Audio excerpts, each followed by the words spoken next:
5 minutes to go. You got 7 seconds until the Angels right. Stop drinking. What's the difference between this and this dish here? TV celebrity chef Tony Wozza Thompson, commonly known as Wozza, has one of the most distinctive and recognisable faces on British telly.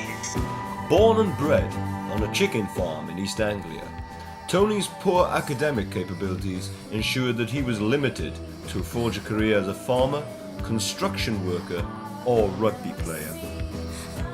I was big into my rugby. Farm was crap, and Daddy wanted me to be a builder.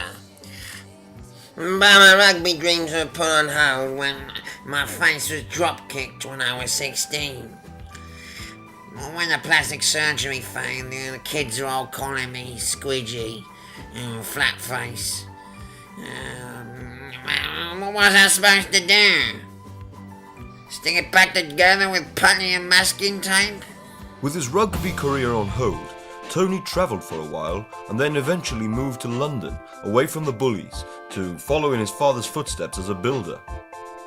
Tony loved the hustle and bustle of city life, but with very little money coming in from his contracts at Ugly modelling agency, Tony moved into a one-bedroom flat with future celebrity chefs Ainsley Harriott and Nigel Slaughter.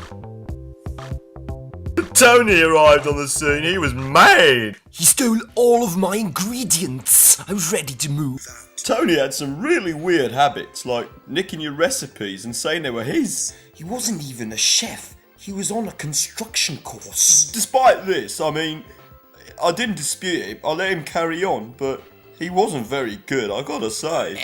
As soon as I was in that flat, I just wanted to show the guys that I could cook something, and basically they wouldn't be laughing at me so much. So I just used to chuck everything in, really. Just anything I could find, anything in the cupboards. Rummage right through Nigel's cupboard and just put anything I could find into a bowl and mix it all up, and hopefully the result will be lovely. By the time I moved in, Anthony was the established chef in the house. Why? I think the guys could see that I was a threat, and that I could really create some havoc in London with my new recipes and interesting methods of putting different ingredients together to make a unique dish. I think it's fair to say that Nigel never ever liked Tony from day one. Christmas dinner incident tipped me over the edge. It was Christmas Eve 1976, I can remember it well. I was looking for my ticket for the train to get home back to Leicester, where I knew my mum had been preparing a Christmas dinner cracker for us all, but I couldn't find my ticket anywhere. Just come home from college, and I remember asking Ainsley, have you seen my ticket to go home? I can't find it. Well, I couldn't find my ticket either, so I went into the kitchen where I could hear a lot of noise going on. What did I see?